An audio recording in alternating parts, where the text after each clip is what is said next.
Hey, everybody. Oh, my camera's crooked. Okay, way to start, right? All right. Happy Wine Wednesday, everybody. I'm not even going to worry about it. Hope you've had a fabulous week. Hope your seahorse and aquariums in general are doing fabulous. Still haven't heard about the house. That's my only thing for the top of the hour. Also, the other thing is the seahorse has not had his fry yet, so no update on the char chamber. But I did get to talk to Cruz, and I guess they're going to do some expansions with the char chamber and aqua char, and so really exciting things on the horizon, but my videos still in production. So should be this week. Anyhow, today I have with me Ray, Cheryl, Holly, and Dan from Seahorse Source came back to join us. Now, guys, this is not the Ask Seahorse Source episode because, of course, that's going to be a special episode that we actually advertise, but he's here, so feel free to ask any questions, and we'll chat with him and get some updates on how he's doing. Okay. So let's get this party started. Actually, let's start with you, Dan. How you doing? What's up? Still kicking. I hear you there. I know it's not seahorse related, but did you get everything worked out with the motorcycle? Yeah, now I gotta wait for an adjuster. Okay. Yeah. He had a woman hit his motorcycle. Like that's what you need on a freaking busy day. But anyhow, anything else new with you? Everything just the same, or you just don't? Pretty much. I mean, it's I'm still working, uh, doing the stuff with the feed store, working with lots of dogs with gut issues that we resolve, and odds and ends and this and that, and it's like nonstop. Gotcha. No, I hear I, you. I need to retire so I have time to do stuff. Exactly. We all would love to see the day you retire because, of course, we're gonna be like, "You're not retiring. Come do seahorses again." but but anyways, no, you went from fixing the guts of seahorses to fixing the guts of dogs. Hey, you're just fixing them all over the place. It works. Hey, Vincent. Hey, everybody out there. Want to hear how your seahorses are doing too, Vincent? But okay, so before I go around to see how everybody else is doing, Dan, since I do have you, and Dan, remember, is the one that saved me with the formalin accident with the peroxide. So, of course, we'll be talking peroxide and Ask Seahorse Source. But I'm frustrated, Dan. My male keeps pretending to be pregnant. I mean, I see him dance. I see him court. I don't see the egg exchange, but then he'll get big. He won't be deflating the pouch anymore. He looks pregnant. I feel like he's pregnant, and then there's no fry. And what is this normal? Do they just do this I don't remember this. When I first got seahorses, boy, they were having babies like bam.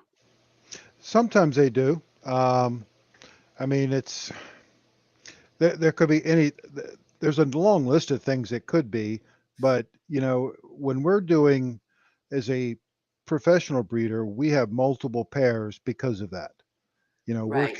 We're counting on, we want too many fry. If we don't have too many fry, we're in trouble.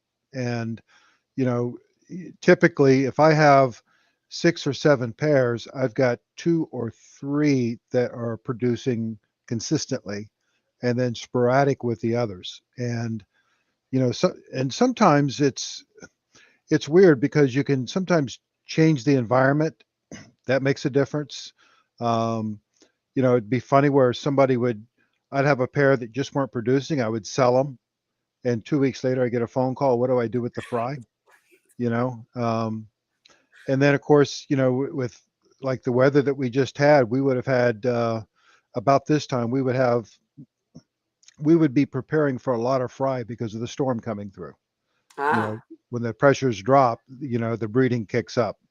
And if you had a way of doing a vacuum chamber, I'd tell you to do that. But it could also revolve around fertility issues. It could revolve around dietary. I mean, there's a long list that it could be. I would just let them keep going, Yeah. and if they're trying, then let them keep trying.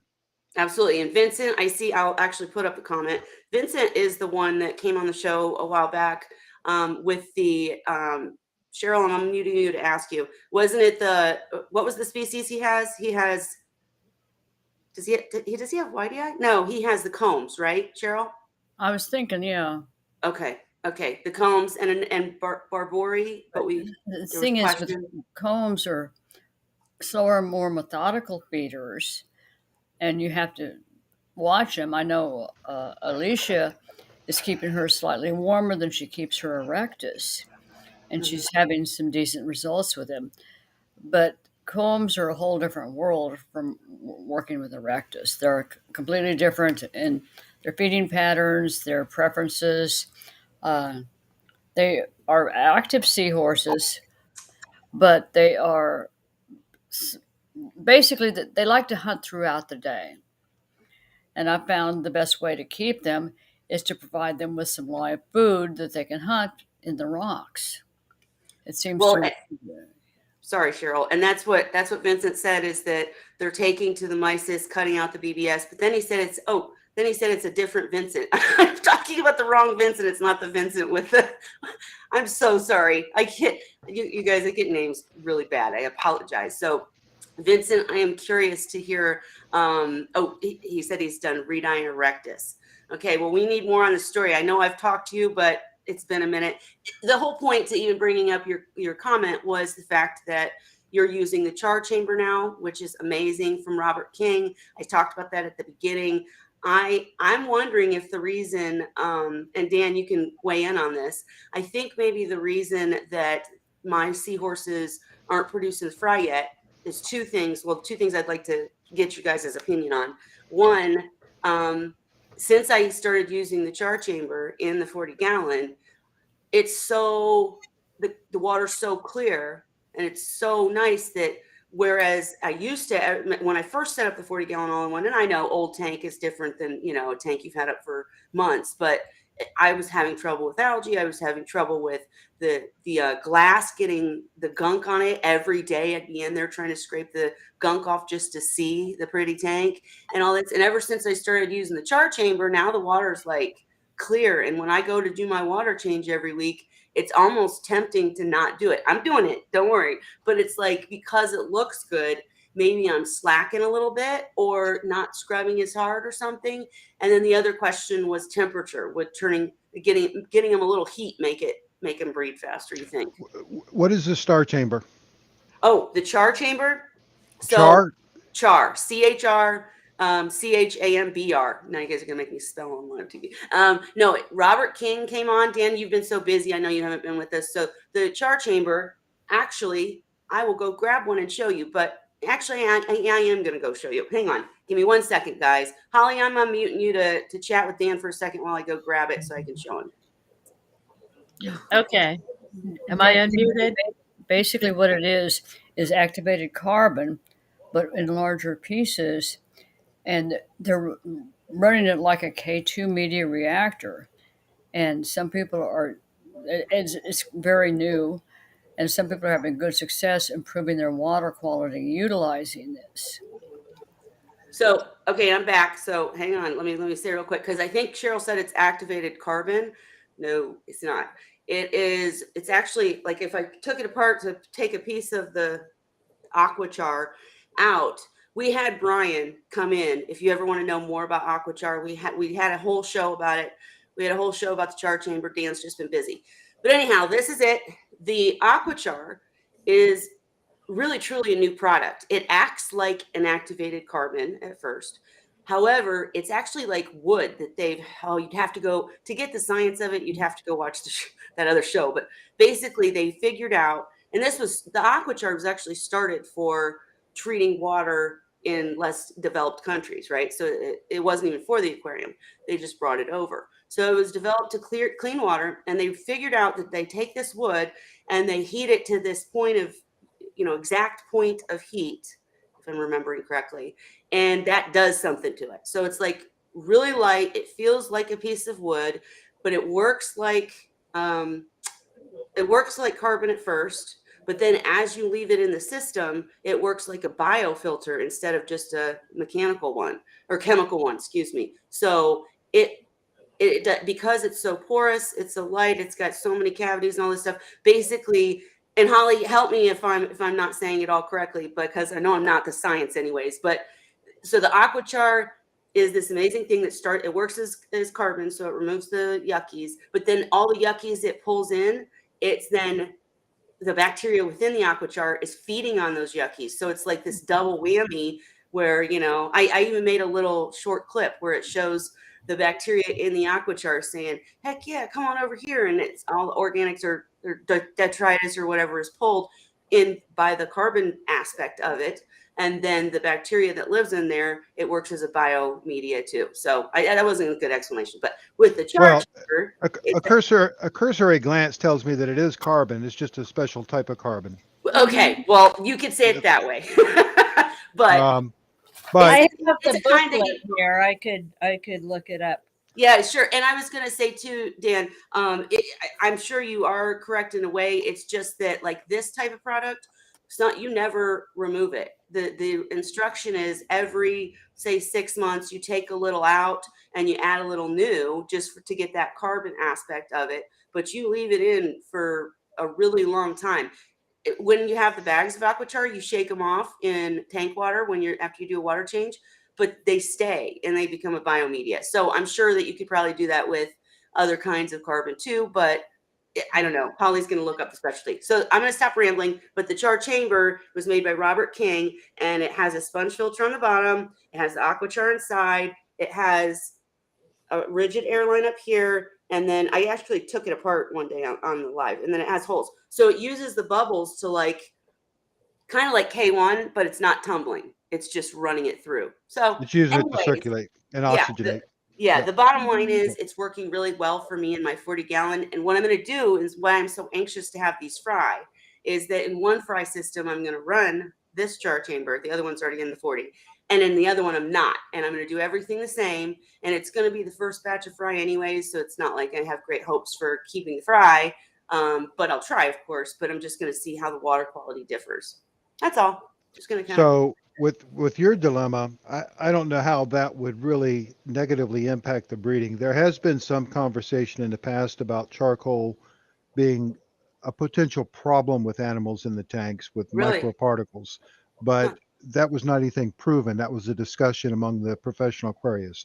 Um, the temperature thing, the trick there is that if you increase the temperature, increase the light period, and if you decrease the temperature, shorten the light period at the same time, so that you're mimicking the season. Oh, that makes And sense. you don't want to do it just for a day or two. You want to do it for a longer period, like a couple of weeks, to see any results. Okay. And sometimes that works, and sometimes it does not. I've had limited success doing it. It's worth trying. I mean, provided you have the means to adjust the temperature. But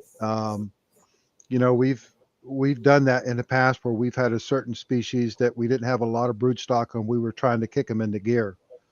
But other than that, it's let them go or hope for a big storm. Well, and I think that's interesting. We did have a big storm, and those little suckers didn't give me any fry. But the other thing I think, well, and just to back up real quick, because Vincent said I'm really impressed with it. Keeps the oiling film off surface, cuts out water changes since Saturday, and everything's fine. Just want to check nitrates. Robert told me to try no water changes, but I'm still testing. Well, that's what I was kind of implying. I didn't know that they'd had studies about carbon and et cetera, but I'm not worried about that. I was more worried that I'm slacking off and not doing as much maintenance, which might be making them not as happy because I'm not doing as much maintenance because it looks better. Because you're right, keeps the oil off the surface, and my glass was the biggest thing. Usually when I Well, go to in theory, the carbon material should be taking some of the organics out, and if the bacteria are doing what they're supposed to be doing, they should be breaking that down. right, Um, I don't, not knowing the specs, not knowing how many, flow rates and how many gallons and all the other details, I can't really comment too much on it because I haven't studied it and looked at it. But sure. um, it makes the whole process makes sense to me. And a lot of people don't realize that any carbon that's left in the tank for any period of time does become a biofilter anyway. Right. No, that's true. You're right. You're right. And yeah, they sponsor the channel, guys. So I'm gonna say good things. But I really do use it and really do like it. So that's the bottom line. And I'm so appreciative of the char chamber because it makes using it easier. I was just throwing aqua char in my socks, which isn't as efficient by far.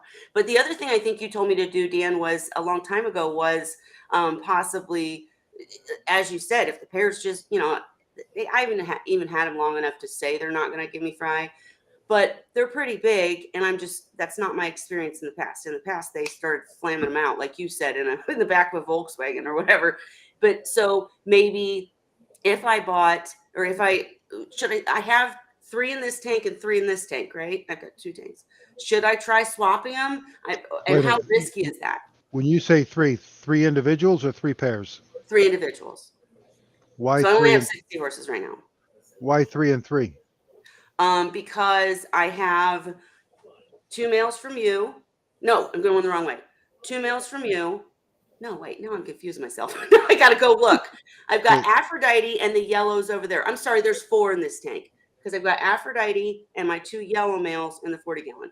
In the 65, I've got the 2 orange, the 2 black from you. okay. So I've got 3 males, 1 female in this tank. I've got 2 females, 1 male in that tank. And I'm just saying, if I flopped them, is there more risk and danger to that versus maybe I get them, maybe they like them better? I don't know. I'd be inclined to attempt to even out into pairs if I could, Okay. or have a single pair in one tank and then the others in another tank. Oh, If I had the ones that I was most likely wanting to breed, I would put them as a pair in one tank and then put the others in another tank. But if you have uneven pairs, in some cases, it depends upon the species. With Erectus, I generally find even pairs work best. Cuda, I can put more females in than males, and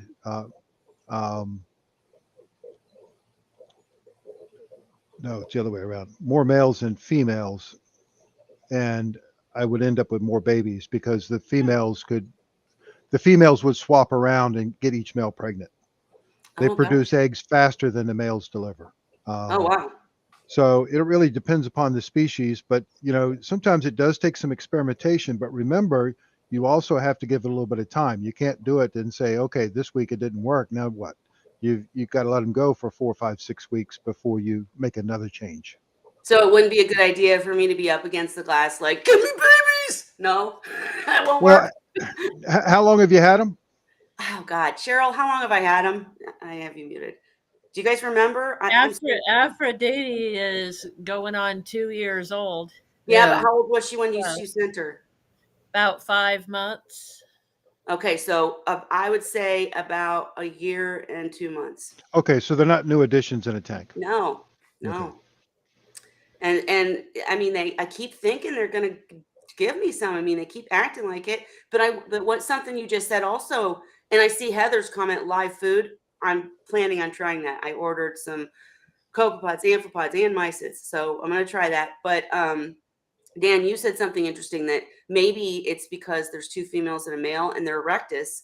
So maybe he's being torn between them or something. I mean, that's just not what Well, you. I just find it with Erectus, I did better keeping them evened up. And if I've got a pair that's producing, I would just as soon have them solo in a tank, a tank dedicated to that pair than I would to have multiple pairs in there to potentially interfere. Well, and that was the original plan that just, got sidestepped. Things happen. But what was that? What else? I was going to ask something else about that. Oh, what about, like, I know it's everyone's, you have to do the risk reward thing, not for your own self. But how dangerous is it? Like, we spend so much time telling people, and I personally spend so much time keeping everything separate. Like, these are the same species, so it's not like I'm even talking about mixing species, but even with the same species, I use separate nets, separate buckets, I don't wash my hands in between. So moving one to the other, I'm risking losing them all, am I not? Well, there's always a potential risk in moving them, but in this case, if there were new additions, you would want to quarantine. In essence, you've already quarantined for however long you've had them. Right. And there is some risk going tank to tank. I have had some issues doing that, but it's rare. I'd have more problems doing it with fry than I would with adults. That makes sense. The adults are usually settled in. As long as everything is good to go and you haven't had issues, I would go ahead and do it and take that chance because I think the reward is much better than the risk. Right. And Seahorse Corner said again, live food is what Alyssa says helps hers breed and more males than females, like what Dan Well, said. live food, but also you want to up the nutrition in the live food as well. Okay. Enrichment. So in a perfect world, if you're feeding live food, let's say you're feeding mices, you'd want to feed them enriched artemia Hmm. before you fed the mices to the seahorses.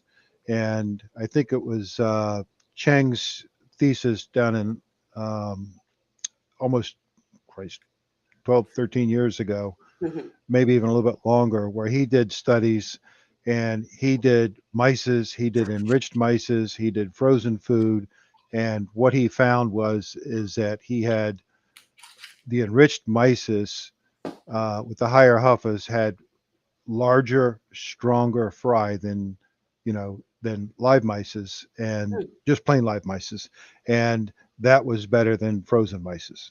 So each step is a step up, but in a perfect world, you'd really want to beef up the mices before you fed them out to get the max benefit. Yep, that's exactly what Seahorse Corner said. And this is a perfect segue. Cheryl, I unmuted you. If anybody else has something to say, feel free. Yeah. Just we Well, want to walk up. Well, hang on, Cheryl. Let me ask the question. What I was going to say is, last week we were talking about Cheryl's doing some experimenting with copepods, and I know we've talked about copepods. Lots of adult seahorses won't touch them. Mine never have. no, no. But you said last week, I think, Cheryl, that you think now that copepods are a better option than enriched artemia. Is that what you said, or am I Or mistaken? fry, For absolutely. fry. Yeah. What? The difference is, primary difference is copepods are saltwater species. They contain the lipid profile, HUFA and EPA, that saltwater species need to grow and mature. As opposed to Artemia, even enriched, you cannot come close to getting the same nutritional profile. And I really truly believe that copepods are much, well, there's even been scientific studies done on them proving that copepods are a far superior source for neonatal seahorses because of the lipid profile. I will agree and disagree. Please tell And us why, Dan. well, I agree on the nutritional profile, and there's also an additional benefit besides the nutritional profile in that copepods have their own innate immune system and adaptive immune system. They're going to be full of um, not only the nutritional aspect, but enzymes and other things that you're not going to get from Artemia. Now, Right. the downside to copepods, of which there's several, one is a production, but assuming your production is high enough, is mass. And the problem that I have often seen is that even though the nutrition is higher in the copepods, but because the mass is smaller, the seahorses have to eat more, expend more energy, and as a consequence, I had faster growth and stronger animals by feeding them Artemia than I did the copepods. And Which remember too, I was able to collect plankton and yeah, for the most part had unlimited quantities, but I found that early on the plankton was great, but once we got past a couple of weeks, I was better yes. off going to the Artemia because I could feed Instar 3, Instar 4 and have a much faster growth rate. And feeding Instar 3, Instar 4, if you gut load them, you're getting quite a bit of stuff in them. Still, nutritionally, it's not the same as copepods, but I'm getting more mass in them. I totally agree with you, Dan. And when I'm saying feeding copepods, I'm talking about within the first 2 to 3 weeks, which is a critical stage for fry. Sure it And is.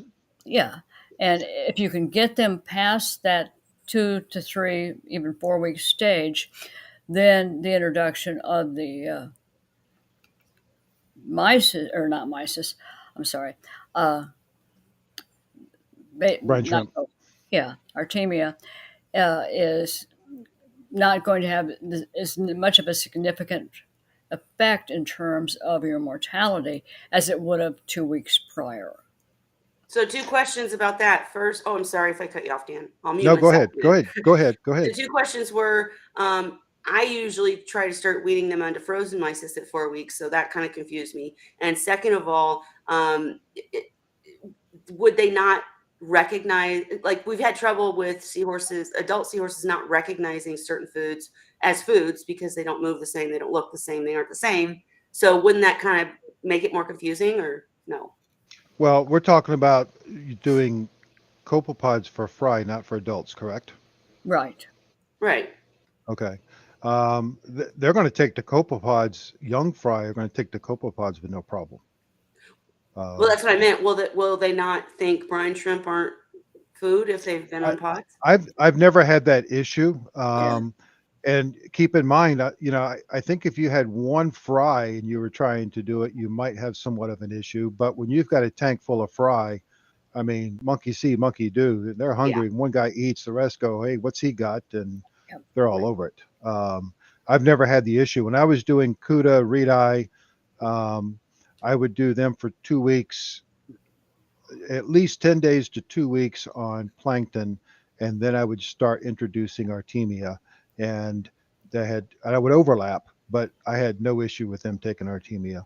Well, that's something I need to make clear is that Cheryl also works with combs too, who can't even eat brine shrimp or even tiny brine shrimp at first. They need something They smaller. can, Oh, they can? yes, Yeah. but Oh, your survival rates won't be as high. I Exactly. understand. So what The about thing the is, 4 week thing? Am I wrong about the 4 weeks? Because go The, ahead. the way we did it was at around somewhere around 3-4 weeks, usually closer to 4 weeks, we would start introducing adult brine shrimp. mhm, And somewhere around 6 weeks, we would start with frozen food. yep. Well, my poor fry, here I am trying to do tough love and telling him, you're 4 weeks old. You better eat this frozen food. Whoops. Yeah, well, Yeah. there's you got to remember that's not a hard and fast thing. That was what we did that worked most commonly with most batches of fry. Sometimes it would be a little early, sometimes it could be a little bit later, um, but for the most part, that's generally what we did, and our growth rates were very very good. Um, and, um, a lot of people used to comment how big our seahorses were at such a young age. And that wasn't because necessarily our food was so great, it's because we had so much food in the tank. Yeah.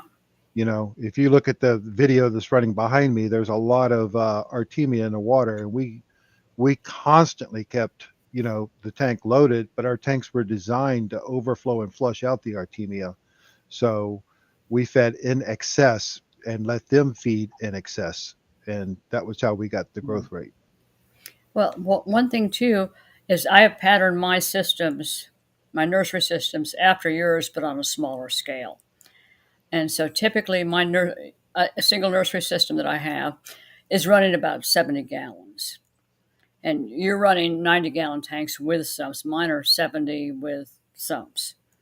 Yep. That's part of it because it does flush and clean. And if you keep your filter socks clean, you're dramatically reducing your potential for a bacterial infection. The other aspect of it is early on, if you can get them on copepods, which would be their natural source, you are going to potentially increase their growth rate and their overall health prior to introducing them to what I classify as a suboptimal food, which is brine shrimp. And then you turn around and you enrich that brine shrimp properly. You're not going to be able to match up exactly what nature would give them, but you're still going to be able to give them a highly nutritional diet. And the sooner you can get, and I say it all the time, the sooner you can get them switched over to mysis, the better off you're going to be because that's going to improve it even more. But a lot of people wait, in my opinion, wait too long. They do, but I think there is a problem with going too early too. Yes, I agree.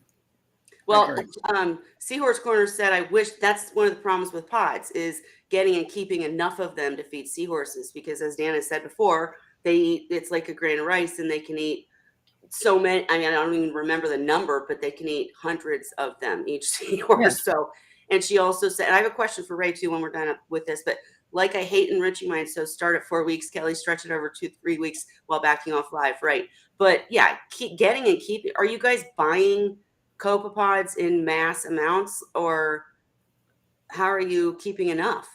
My thing with the copepods is I've been working with Apatomensis copepods since for over 10 years, and I can grow them to the point that, I mean, all you see is this movement in tanks, and they do provide the seahorses, very young seahorses, with highly nutritious diet. I started working with them and used them for combs, and I have since experimented with them, except the difference is I go and move the adults in with the erectus. And I do get a more rapid growth rate initially, but it's not going to take very long before the fry are going to outgrow even the adult Apatomensis pods. And that's something you have to be aware of. The only way that we could do it was to collect plankton, and Yeah.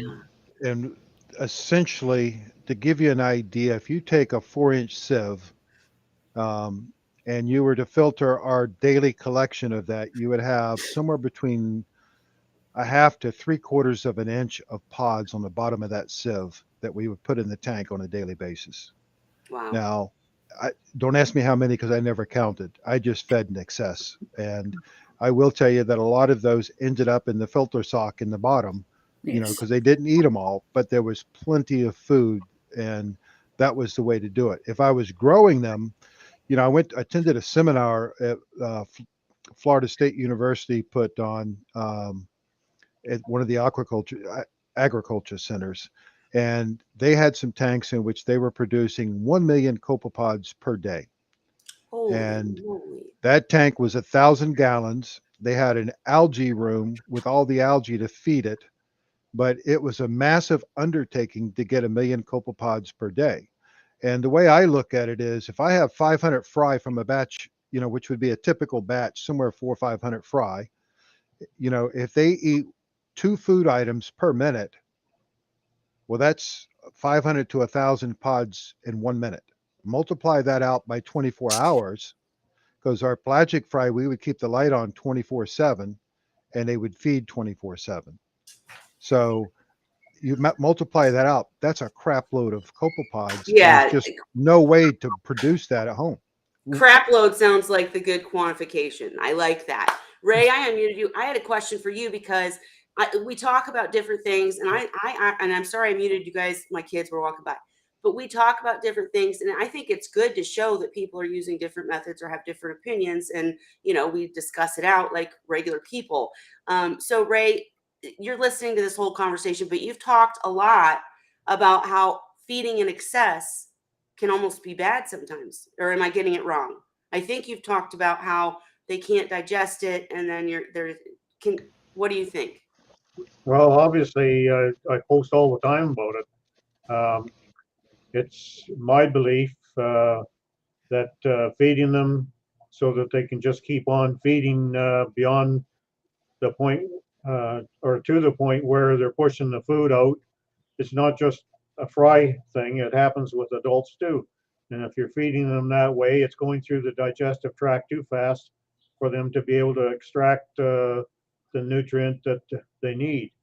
And while some of that will be taken up by they're doing it for a longer period of time, the way I look at it, um, doing it the shorter way, first of all, is more economical. Stop feeding them if whatever they can feed in 12 to 15 minutes. And even if you're going to stop it for half an hour or so, it gives some time in that digestive tract before you feed them again. I like to feed it a lot more often, or a lot bigger opening or spacing between them. But still, I found that mine, started having a lot less troubles when I started feeding them less and doing it 4 times a day minimum. And Wait, are you talking fry or adults when you're saying adults, okay, no, the fry I'd feed a lot more than that. but you with still left spaces between it? I keep the space between it because I can. But if you're working, you still should be able to, if you get up an hour before work, should be able to squeeze in 1 feed when you get up, and another feeding before you go off to work, and a couple more when you get home. But also, if you're pushing the food through the digestive tract. My theory is that with less nutrient being absorbed or being removed by the digestive tract for the benefit of the seahorse, means there's more nutrient being expelled in the feces when it comes out. And we already have a battle keeping that situation under control. Why make it worse? So real quick, I just want to say, hi, Tyann. When I do stupid things like this, it's because I'm talking to somebody in the comments. So I'm not crazy. I am listening to the conversation. But hi, Tyann. We talked all about Aquachar in the Char Chamber. And you guys, anybody needs to go watch Talk with Tyann. She's had some amazing guests and she does prizes. And so if you need more information, get with me or Tyann, feel free to put it in the comments. But moving on to see Dan's response to what Ray just said, I will say I've seen Fry poop out live enriched Artemia. So does he have a point? I mean, or Well, I'll say this: the younger the Artemia is, in other words, if you're feeding Instar 1, Instar 2, there's they are harder to digest than Instar 3, Instar 4. They got a harder carpus. They're smaller. They're harder to digest. As they get bigger, each stage that they molt into, they become softer. Look at adult Artemia; they're very, very soft. oh yeah. Almost everything that we fed was Instar 3, sometimes Instar 4, because of the process. You know, by the time that they were done hatching, they were already typically at Instar 2, and by enriching for 24 hours, they've gone from 2 to 3 and already going into 4. Um, I've never had the issue with seeing live Artemia come out with enriched Artemia. I have seen it with newly hatched Artemia where they're smaller and harder, but I've never seen it with the enriched Artemia that we've done.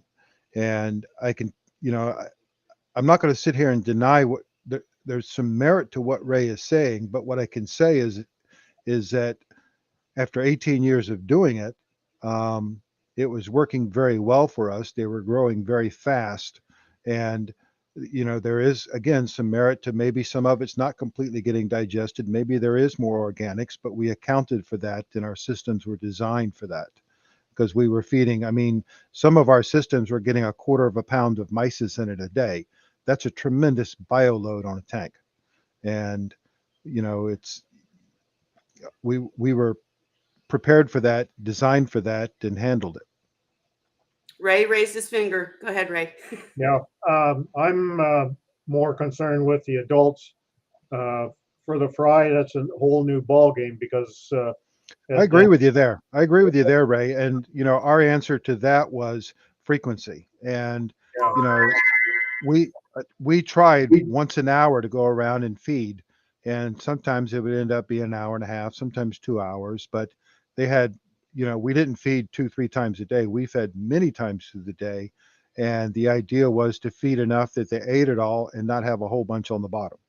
And if you watch any of the videos that we had of them feeding frozen, they went after it like crazy whenever we fed. So I don't think we were overfeeding the adults, and I don't see where I would have a constant feeding for adults anyway. I don't think that would be a good thing. no, And Ray, I do. Go sorry. ahead, Ray. Nope, you go. There are so many people that are only feeding twice a day, and they're feeding a hell of a lot.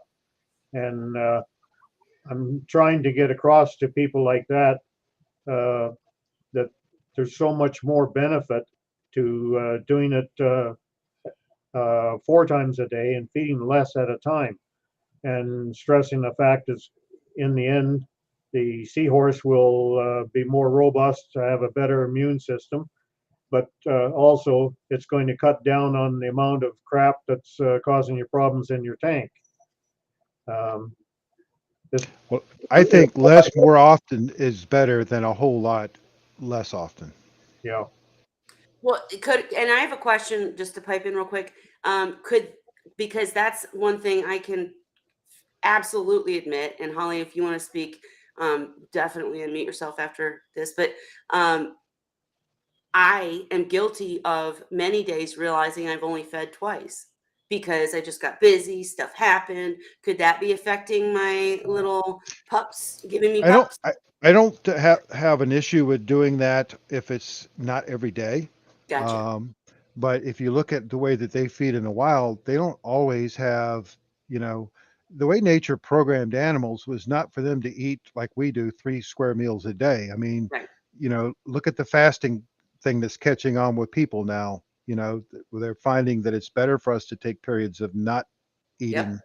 eating, and I suspect the same thing would hold true with these type of animals.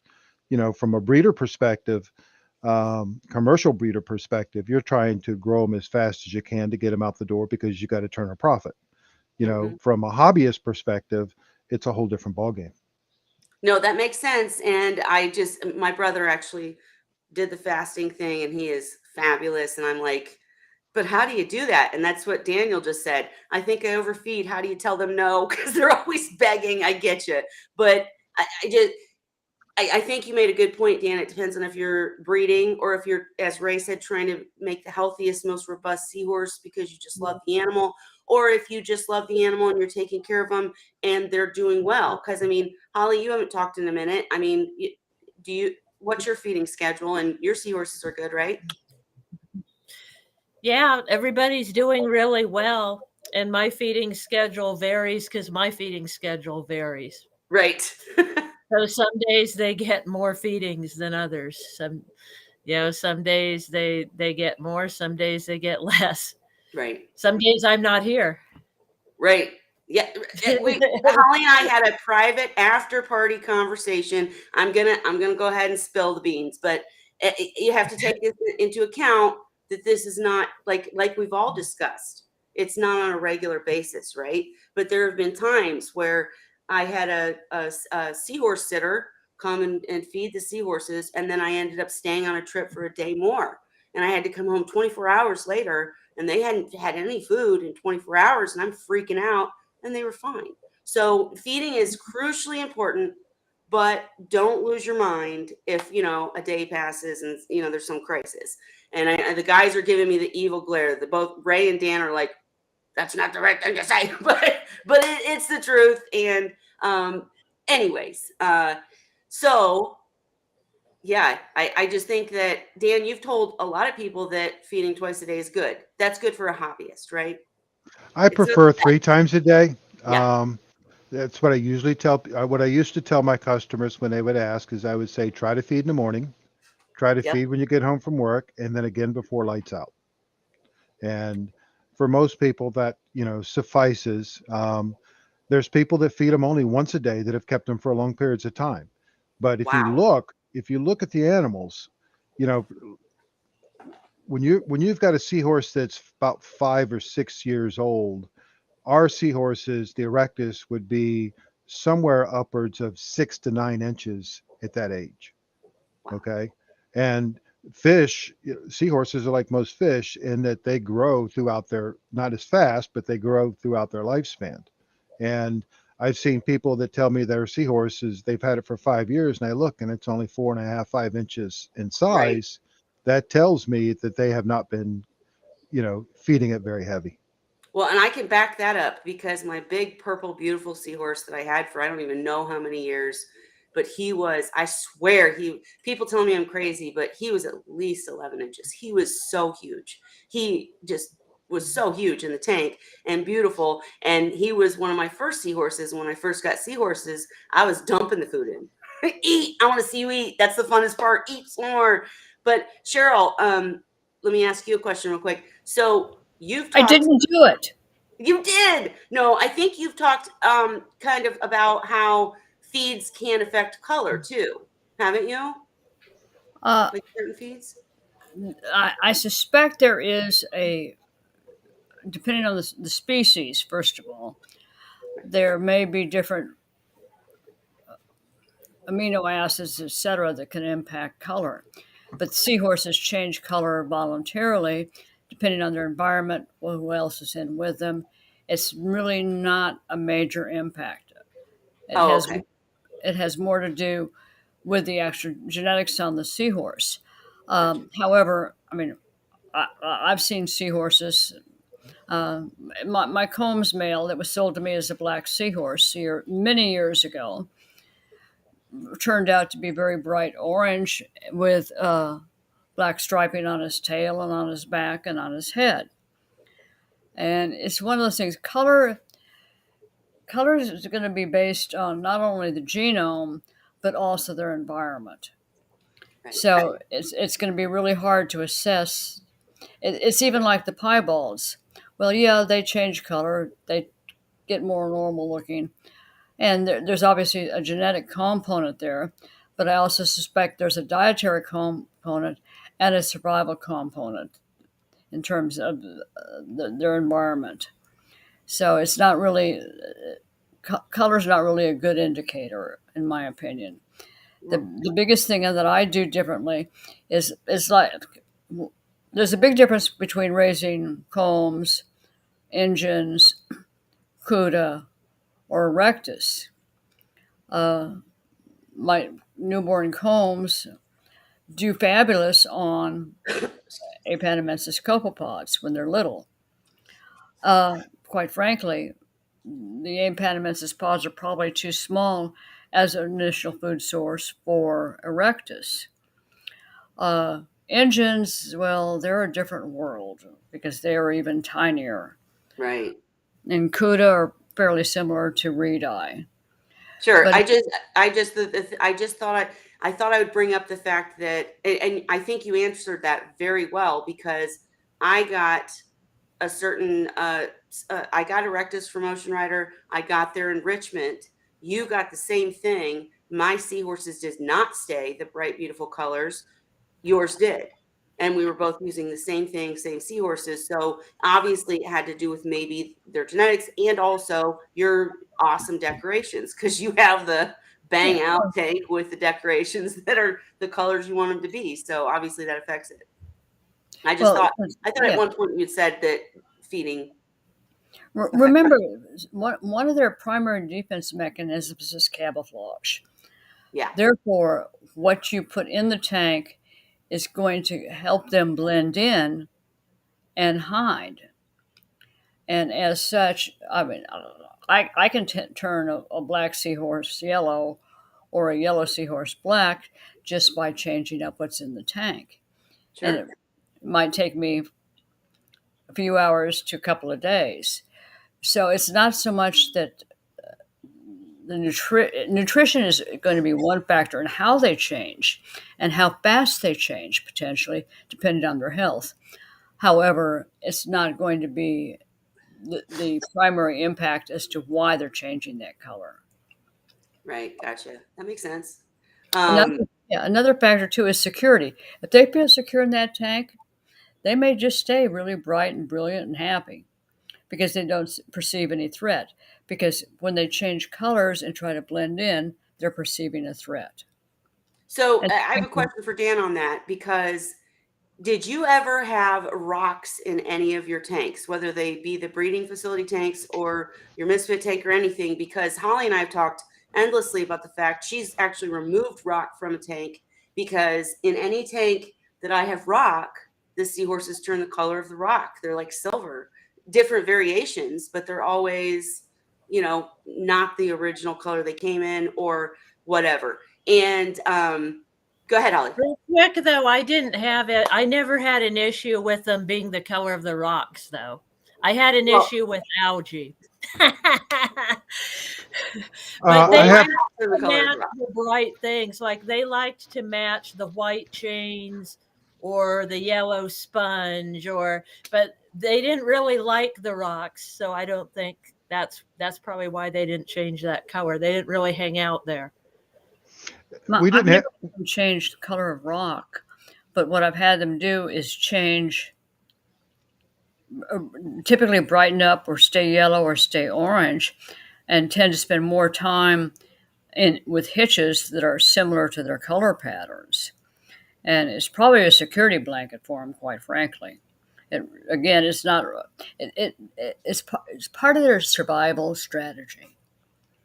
If you're in the Indian River and you're an erectus and everything's murky and black, are you going to turn yellow or white? They do though. Don't They- they? no, you won't find colorful seahorses in the lagoon. Well, Now, if you go down to the Keys where the water's clear, it's a different ball Yeah. game. But Exactly. they're like she's saying, the water here is typically not clear, and when it is clear, it's usually only for a day or two. Um, I have put rock in the tank, and I didn't normally have my tanks with rock in it, but my Misfit tank had rock. A couple times I experimented putting rocks in the tank, but remember, I was still doing bare bottom, and I still had a blue bottom and a blue background, and it didn't have a big impact one way or the other. My Misfit tank, because it had rock and sand in it, they did stay a more neutral tone. And I don't find that they necessarily go the color of the rock, but they have a tendency to go to the neutral tones, which is going to be your brownish, blackish type so tones. in your Misfits tank, it was rock, sand, and decorations, or just rock and I sand? did have decorations in there as well, Okay. Okay. but if I put them in a bare bottom blue tank with just my decorations or the chains, they They would were brighter. brighten up quick. That's so interesting. And Vincent said I have my rocks in an adult's tank. Wait. I have rock. Blah, blah, blah. I have rock in my adult's tank in a tank with Jesus. I have rock in my adults in a tank with rock and macros, and they stay white and blend in with rock. Well, that's interesting though, Vincent, because my first tank that was covered in macros, like you couldn't even see the rock hardly. I had one male that had a cave that he was the guy that ended up my big purple male that gave me all the beautiful fry. He would go in the cave, so he was surrounded by the cave colors, and he did always stay like not dark, but a grayish, like rock color, whereas the others would be different colors because the macros were all over and they were colorful. That's interesting. Seahorse, see, they're all backing me up, you guys. Mine turned the color of the rock too, mostly. Lots of brown seahorses. And what's funny to me is in the yellow seahorses that I have in a tank, and just let me give you a quick explanation. This tank really is bare because, as Dan had said at the beginning, I meant for it to be, first of all, a test that you can keep seahorses in a 40-gallon all-in-one. That was the first goal. But the second one was to breed. So I had only intended on putting 2 seahorses in there. Keep it simple. Keep it simple, stupid. You put the equipment in the things. Make sure, see if that can work, and see if they will breed in that situation. And so there is literally a beautiful aquascape, if I do say so myself, of the rocks. But then that's it. And then I have Heather's great idea of the shower curtain rings, but mine are clear. They're not yellow, and they're big. And then no sand. So but I do have I did put blue underneath, but the back is black. I can't change that because it's literally an all-in-one. The back is black. But there's blue underneath, rock, and neutral colored or clear colored shower rings. That's it in the tank. I have one yellow ornament. So maybe should I put some more ornaments in, Dan, you think? That's what I would do. Okay. All right, it's open chat at this point, guys, because Question up there for I somebody. saw it. Go ahead. No, you go ahead. Okay, what causes gas pocket in a male seahorse, and how to take care of it coming back? The exact etiology is unknown. There's been many different questions on it, but nobody has come out that I've seen as of yet with scientific evidence to say it's this, that, or the other. What we do know is that if you keep your organics down low, we have less incidences of it. And when you're getting repeated, which is where they keep getting air in the pouch, then you need to move them to a temporary clean hospital tank, and then go back and address the main tank in terms of organic loading. Your filtration is not good enough typically, and 99% of the time, if you address it in that fashion, it solves the problem. There's also on Seahorse Sources group, there's actually an article on this for reoccurring pouch emphysema. And I'm getting ready to link that article. You would have to join the group, but we'll approve you. Don't worry. And it's a great article. Also, all of these articles too, I really truly am still working on composing them in some sort of site so they're easily accessible. But for now, go to Seahorse Sources Group. I'll post the link in a sec. And there's an article. I also did a video showing, because Dan, you've talked at length about how to do a pouch activation or evacuation, and Ray has talked a lot about using a flush to really help get the stuff out. And so you really make sure all the air's out. And then Cheryl's talked too about how she had and I have too, a seahorse that just kept getting it. And so Dan, I understand what you just said about, it's typically organics. That's what we think. But when you have a tank full of seahorses and only one male keeps getting it, does that mean that the other males are just stronger? Or I know. That's, I can't give you a definitive answer because we don't have the science to back it. Okay. But what I can tell you is that, my success in solving this dilemma has always been the same. And the approach I take is always the same. And that is addressing the organic loading of the tank. And, a lot of people think because they check their parameters and they see ammonia, nitrite, and pH and whatnot, that doesn't tell you what the organic loading is. And, there's a possibility that pouch emphysema may have not just one cause, but several causes. Right. And, we just don't know. And reoccurring pouch emphysema, if addressing the organics doesn't cause it, then we do pouch flushes, and pouch flushing helps rinse out what's in there. And sometimes that by itself does it. Now, some people will go the route of getting some Diamox and go antibiotics. And my experience has been that simple pouch flushing is effective as doing a pouch flush with Diamox. Right. And I see Cheryl shaking no. I did post real quick before we go forward. I'm just going to show you guys real quick. If you join Seahorse Sources group, I put the link in the comments.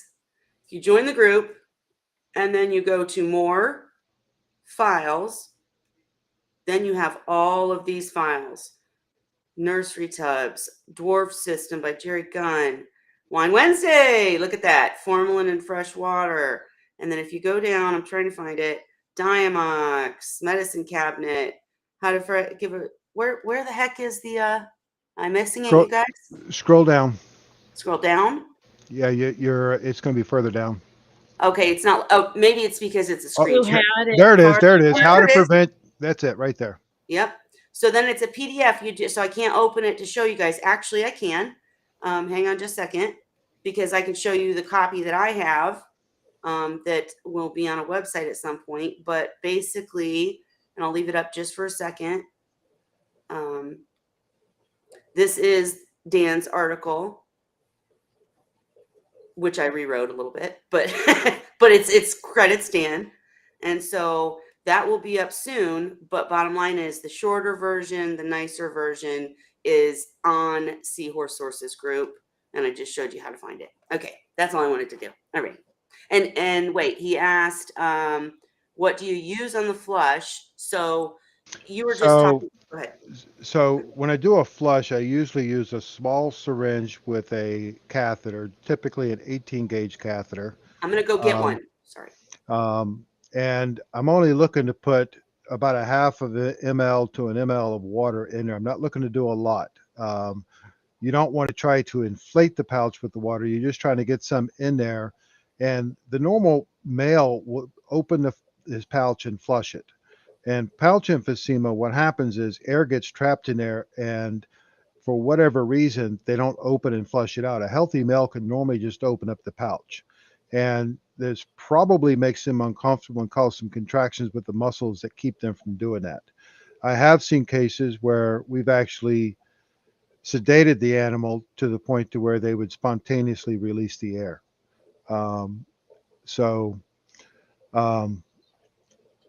To do the flush, you want clean, new seawater to flush it.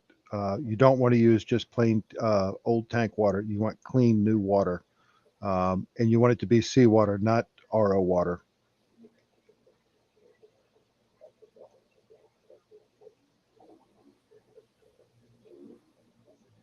Sorry about that. I was trying to find the thing. I couldn't find it. It's not in the place I left it, so never mind. I still have a bunch of catheters. You sent me mine, so that's Yep. why. Because, and I'll say this for anyone. Listen, we're not all as smart and sciencey, including me. So when people were saying catheters, use a catheter, I'm thinking of a human catheter, and I'm like, wait a minute, what? How is this working? But literally, it looks like a needle. Not a needle. I can't think of the word, but it's it. Oh, Cheryl's trying to speak. I'll let her speak. But it literally has a soft tip. I'll show you next week. I'll have it ready. I promise. But Cheryl, what were you trying to say? Yeah, a couple things. One, with the catheter, it's actually an IV catheter. You remove the needle from it, and it has a very narrow, flexible tube with a syringe attached. And that's what you use to do a pouch flush. The thing is, you don't need to add a lot of water. Normally, you insert it into the opening of the pouch, squeeze in some water, and quite frankly, I've had males shoot me in the face. I'm serious. Wow. I I'm believe really you. serious. And I think Dan's getting ready to show us one. And I'll just say, if you need the video before I actually post it as a video, just message me, because I did a full video where I asked Dan and he told me do 5 ml and do this and do that. And I literally do it on camera. So if you need that, just message me on the side. I don't have it edited yet, so that's why it's not posted. I will eventually, but I'd be happy to share it with just you unedited if you need help. But go ahead, Dan. All right. Dan, So I did what? have a question for you in terms of a pouch flush, because I know some people have advocated just using basically fresh salt mix. Others have advocated using an antibiotic therapy. And I'm just curious how you feel about that, because I've seen it done both ways. Yep. I have had as much success using clean salt water as anything else. And I'm not a big advocate of using antibiotics in this instance because I don't believe it's from a bacterial infection. Right. Now, there may be bacteria in there that's causing it, but this isn't an infection, if you will. And Correct. my problem with using antibiotics is you're going to kill not only the bad bacteria, but you're going to kill good Yeah. bacteria within there. Yeah, exactly. And it's almost like somebody that's got gastroenteritis and you give them antibiotics. Well, that's not going to speed up recovery unless it's a bacterial enteritis. Right. I agree Um, completely. So anyway, I have I don't know Uh, how well you can see, but this is it's an 18 gauge IV catheter, 2 inches long. And when I send them out, usually what I used to do is I would take the needle off and get rid of the needle, and I would send people just the catheter. Where am I? There we go. So then I would also send a syringe, and this is a 1 cc or 1 ml syringe, whichever way you want to do it, same thing. So the catheter goes on the syringe and looks like that. And that's all there is to it. The catheters are flexible. They're semi-rigid, if you will. And How far should you go in, Dan? enough to get the water in, and that's all I can do. Yeah. So you don't poke It's it barely back the tip, I've found. Like barely the tip of it. Yeah, it doesn't take much. It's very, very tiny. The reason I have 2-inch IV catheters instead of the typical 1.5 inch is because a lot of people use these for force feeding, and for some of the species with long snouts, that I just wanted the longer catheter for that purpose. Did you want to show us anything else? I don't want to keep you big. No, that was it. Just Okay. Hey, Dan, just on the side note, I've had more than one male that was showing some PE that I did a evac on, and they shot me in my face, literally out of the tank. Jeez. And that was the end of that discussion because they didn't get another pouch evac after that. I've never had that happen. Well, I'm trying to be too careful. It's interesting because when we talk about pouch evacs and we talk about pouch emphysema, I look back in the very beginning, we fought with that every day. And when I first started, back then it was don't use a protein skimmer, don't do this, don't do that. This causes it, that causes it. Low flow, And yeah. Oh, and yeah. what I found was as we got better and better with our filtration, um, even though at times I would have hundreds of seahorses, doing a pouch evac was a once or twice a year thing for me. Yeah. And that was with all the seahorses that we had. It was such a rarity. Um, and then the other interesting.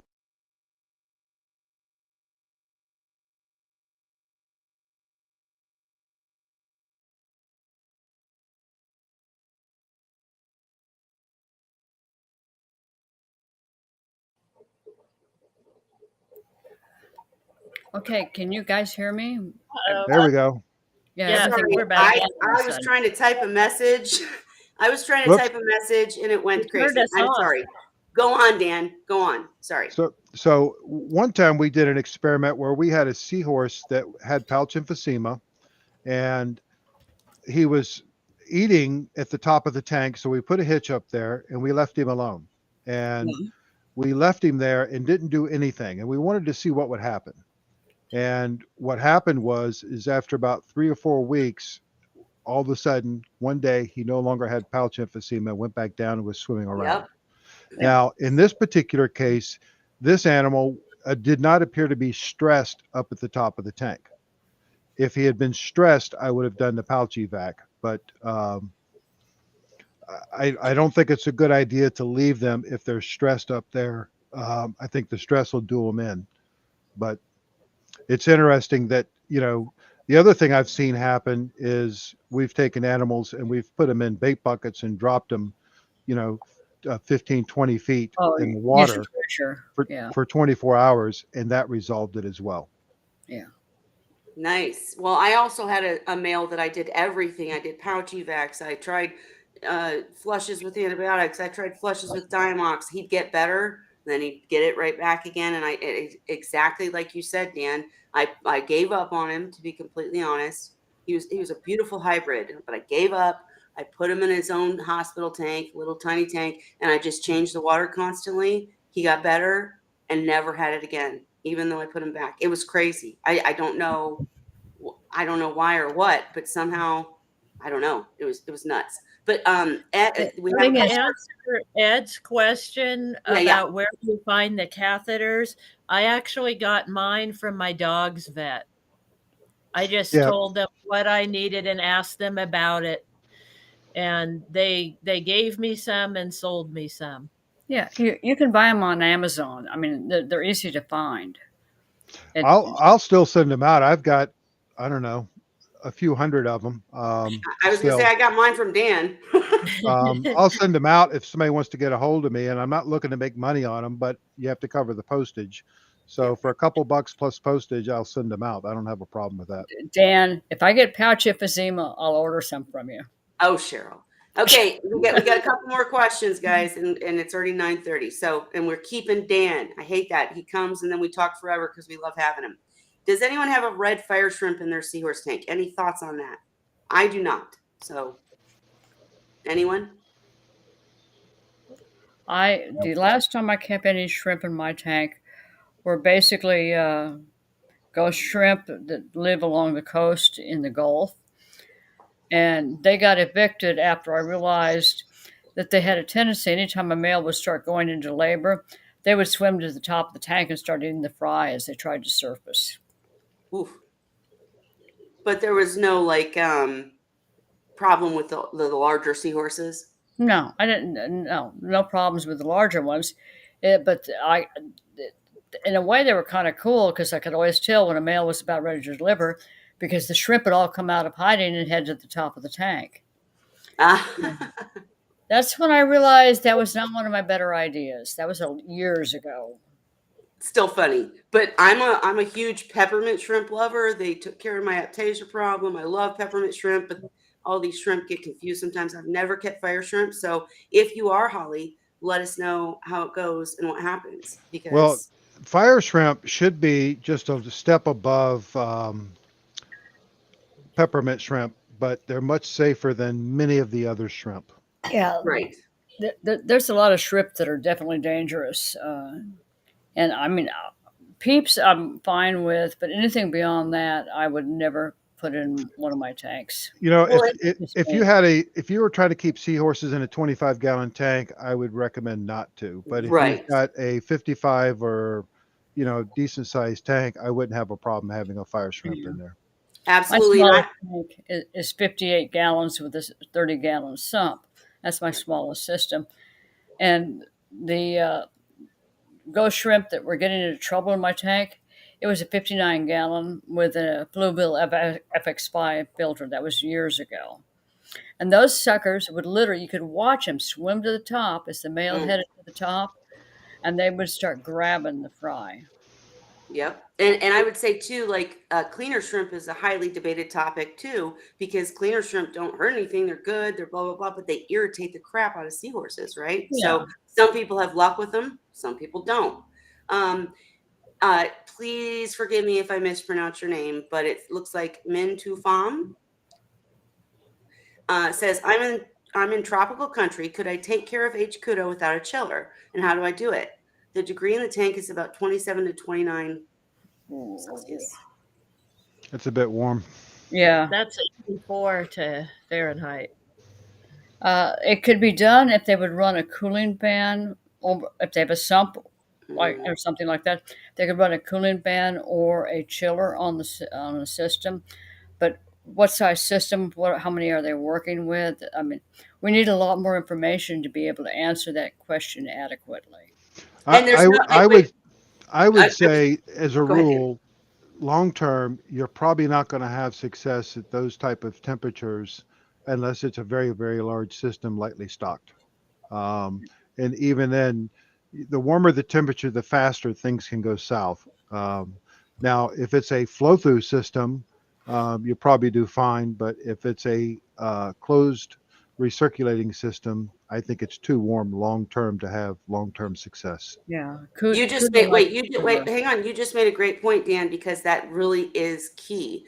And Cheryl was just telling the truth, but it's not like we're trying to say, you got to give us all your details. I hate when people do that to me online. no, But with no, this, it's actually needed because and I even asked Ed earlier when he was asking about the pouch flushing, because we don't know when you say, how does a pouch flush work? Or can I keep them at this temperature? It does really truly depend on, are you talking about a 40-gallon tank or are you talking about a 100-gallon tank? Because water volume helps with everything. And, so I just wanted to say, we're not trying to be jerks saying you got to give us more info. Dan's explained repeatedly as a paramedic, somebody says I'm bleeding, you got to know more. that's all I yeah. want to say. Well, there's a big difference in how your tank's going to respond based in pathogenic bacteria and other problems. Based on temperature is just one piece of the puzzle. I Right. can guarantee you, I could keep a tank at 68, 67 degrees, and I could crash it and anything in it in a heartbeat with overfeeding. I mean, it's Well, now you're just bragging, Cheryl. Quit it. no, no, I'm not bragging. I'm saying the thing is there's enough different variables that can cause problems in a tank. Just because one isn't perfect, if everything else is, it could do fabulous. Yeah. Yeah. You That's might have I to went do a around lot more water changes just to get rid of the bacteria and organics if you can't keep the temperature down. The thing Yeah. is that the higher the temperature, the more bacteria is going to grow. And that's what you're trying to fight. However you do it, that's what you need to Well, do. It's not more bacteria, it's faster. They grow Yeah. faster, they multiply faster. Yeah. And the other thing is, certain species of bacteria become pathogenic at different temperatures, and lower temperatures, some of the species are not pathogenic. So right. wait, you're talking Vibrio. Vibrio and such?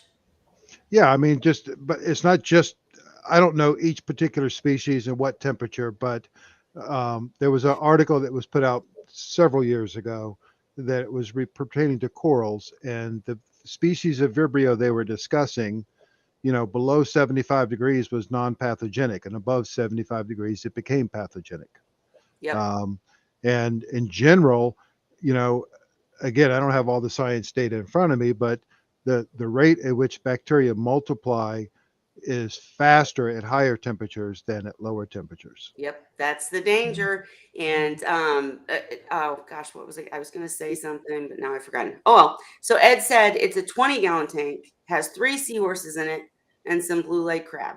Have a hang-on back protein skimmer and a canister filter on it.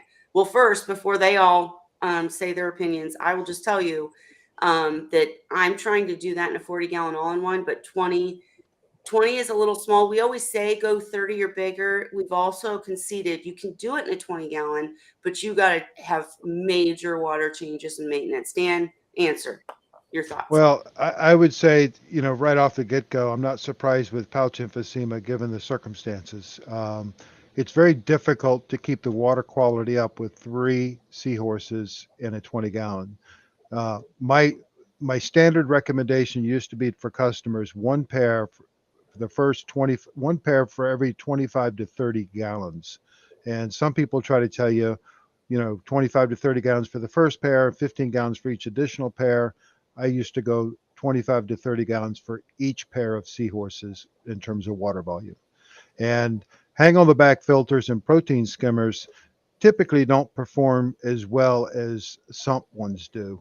And, if you're feeding these guys properly, that's a lot of organic matter in a very small volume, and it's going to be very difficult to keep up with long term.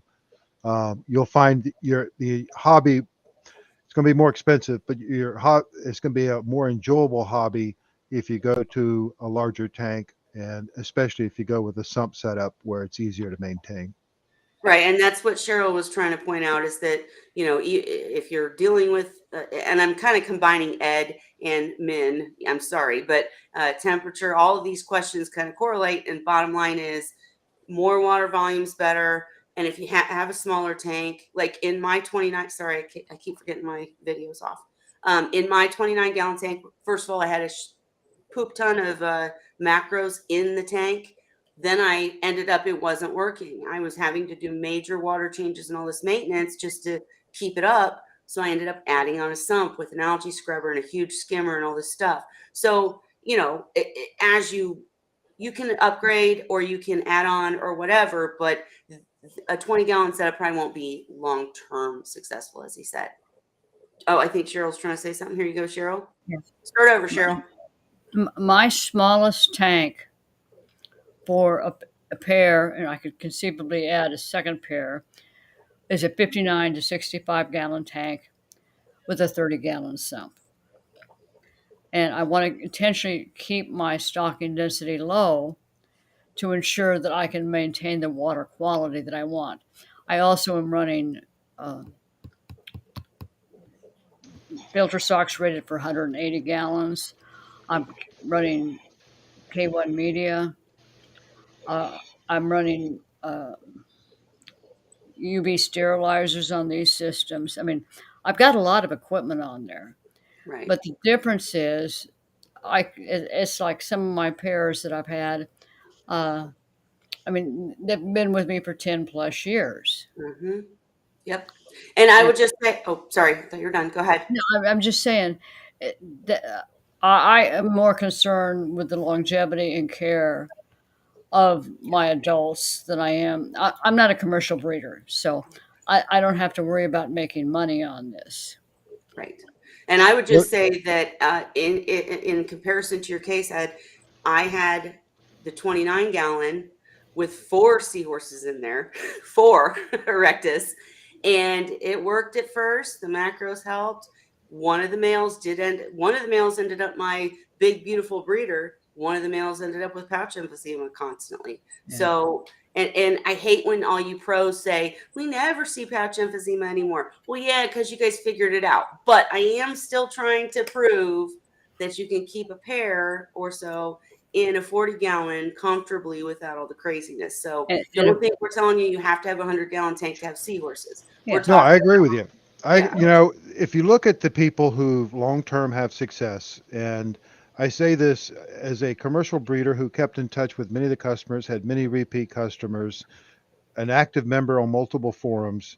And it's almost universal what you see with people who have the same seahorses for 5 years to 10 years. And that is they have a low stocking density, Yep. they have a good flow rate, they have good filtration, and they keep their temperatures on the cooler side. Yes. It's a common denominator, almost universal on people who've had the same seahorse for more than 5 years. And just a note, this is why you guys should all go join Seahorse Sources group, because all of these people you see here are in it and help there. And there's just so many different circumstances that, you have to go through the details to figure it out. But Dan's the one that I was, saying, oh, doing a tank where you keep the seahorses in a refugium is a really bad idea. And it is, unless, as his customer had done, had 100-gallon refugium, right? So there's always a condition where something works. Well, It's just yeah, this is why you have to ask questions too, because you'll get people that have these crazy huge systems, and they're wanting to set up another system, huge system that's going to be plumbed into their current huge system, and usually they're reapers. And my first question is, how warm are you keeping your tanks? right. Because even adding, just because it's another big system, if you're running it at 89 degrees, it's not going to work for seahorses. And I've told more than one person this, and all of a sudden they're like, oh, I didn't think about that. And it's one of those things where you need to keep them cool. They like cool. And Right, then, but there's also the opportunity to do. The guy last week, or no, not last week, like 4 weeks ago, that came on and showed his 300-gallon seahorse tank and etc. And he literally had things connected, but he had it literally running through a chiller and then through a heater to something else. I mean, if you can do all that, cool. But anyways, I am gonna give the 5 to 10 minute warning, guys, because I'm so appreciate that Dan has come and we always keep him all night. So 5 to 10 minutes. Any questions you have, put them in the comments. Ray, I know you haven't gotten to chat much. If there's anything you wanted to bring up, Oh, do I'm so. okay, thanks. Okay. Well, we appreciate that you come. hey, And we always love it when Dan shows up. oh, I know. We love you, Dan. We need you to come as much as you can, but no pressure because we know you're busy. No pressure.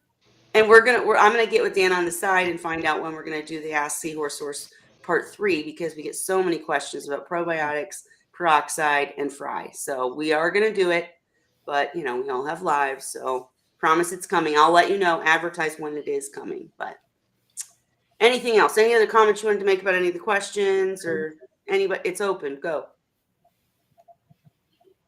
And then we have dead air. It's awesome. Wonderful. I'm sleepy. I still got my bum eye. Me too. Right. I'm glad you're doing better, Cheryl. Hey, and don't forget, everybody, please cross your fingers for me on this house. I'm so wanting this house. I'm literally like every day. Did I get it? Did I get it? So You trying to buy one? it's still rent, but it's about getting approved because my credit's not like tip top, And we've got the income, we've got this, that, and we've got all of the things except for the credit. So I'm like, And interest rates are going up. I know. Well, actually, I heard someone say this is a terrible time to buy or rent, but that it's supposed to go down soon. But I'm like, I don't care. This is my dream house, you guys. I mean, I want this house so bad. I almost think I won't get it just because I want it so bad. The whole, and or not envy. I can't think of the word, but when you want something so bad, it's probably not good for you. But it's a damn house, and I want it. All right. Anyways, Do you think you're gonna get approved for it, or? I don't know. I don't know. I don't know. I keep bringing it up, but I'm trying not to think about it because then I start running through my head. I've literally been like spent the last few nights saying, "Oh, I know what I do with this room. I know where I put the furniture. I'd have plants here." And I'm like, "Don't do that," because then the recession might help you in a way. When I bought this house that I'm living in right now, I bought it over 30 years ago during the oil crisis when nothing was selling in Texas. And this home was actually foreclosed and owned by a bank. And the bank just down the road from me had been vacant for over 2 years. And they were desperate to just get it off their books. Right. I bought it for $45,000. And they threw in money for a stove and a refrigerator because there were no appliances in here. The current appraised value on this house is over $300,000. Again, Cheryl, you're bragging. Stop it. No, No, I'm just making a point. I'm seriously making a point. I know.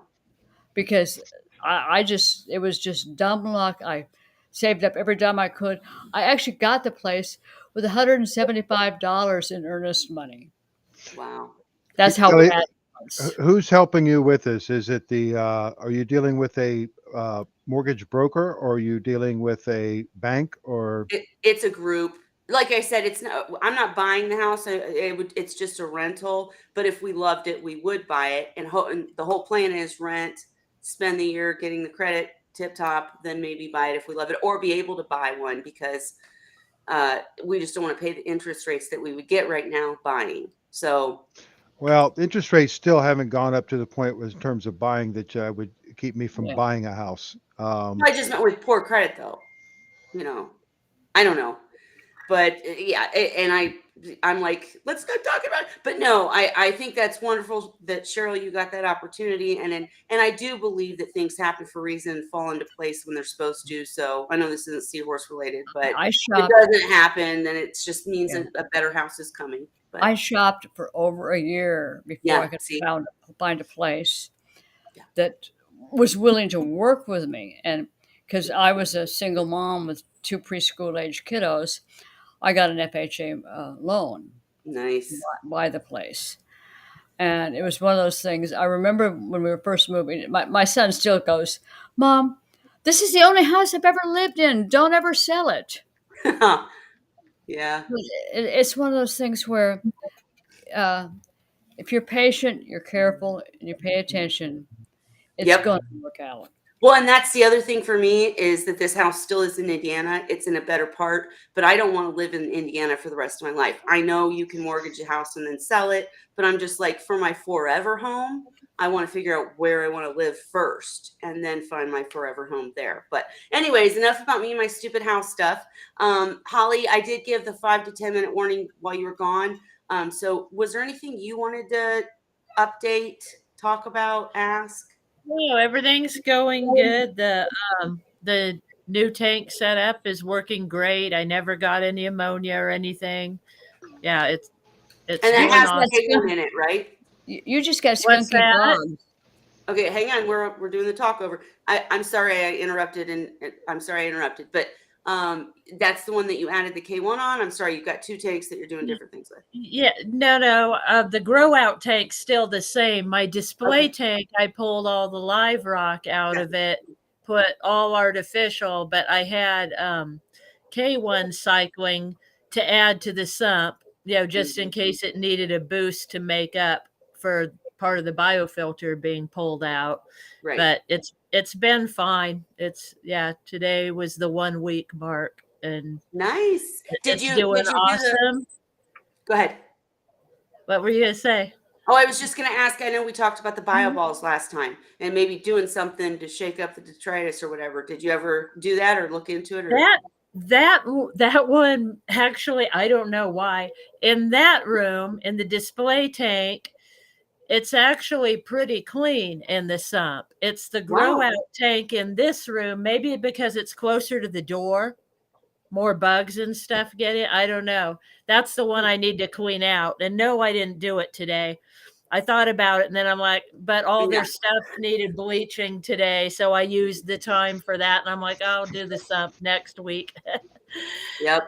No, I hear you. But everybody's fine. And yeah. Gotcha. It all worked out. The Seahorses are liking their new space. They're checking out all the new digs and new places to hang out. And yeah, the Gobies found his cave, although I thought it was funny. He didn't pick the cave in the sand. He picked the cave on the bare bottom half of the tank. Oh, interesting. Okay. Really but it's bigger. It's a bigger Holly. cave. So he just liked it more, I guess. I got a question for you. Didn't you get in trouble this last week with some kind of event that you went to and got drunk at? What? Cheryl, don't ask that. Come on. No. All right, we're not gonna have that question, but like if I did, I don't remember it. Okay, well, I think we are gonna call it for tonight. But on that note, because Kelly's wine's gone, speaking of buzzed. But I was going to say thank you so much to Cheryl, Ray, Holly, and of course, Dan for coming, because I know you guys are so busy. Thank you to everybody in the comments. If you have further questions that we didn't cover tonight, make sure to ask them in the comment section. I check all comments. And go join Seahorse Sources group to get any further help.